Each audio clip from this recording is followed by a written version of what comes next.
মিনিটের মধ্যে সুস্বাদু পিঠে কি করে বানানো হয় সেটাই আজকে আমি তোমাদেরকে দেখাবো।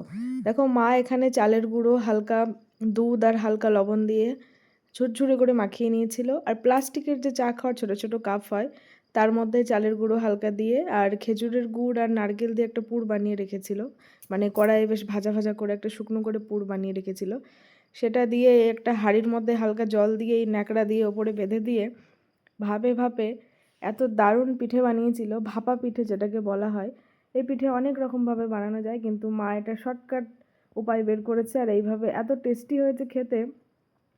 অনেক দিন ধরে এই পিঠেটা বানানো ট্রাই করছিলাম, কিন্তু পুরোপুরি সঠিকভাবে উঠতো না, একটু ভেঙে ভেঙে যেত।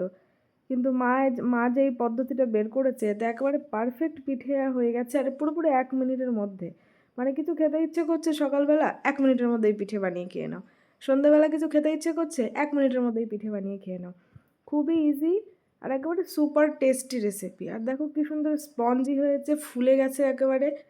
মানে যে চালের গুঁড়োগুলো বেশ একদম সুন্দর সুসিদ্ধ হয়ে গেছে, আর দারুণ টেস্ট হয়েছিল খেতে।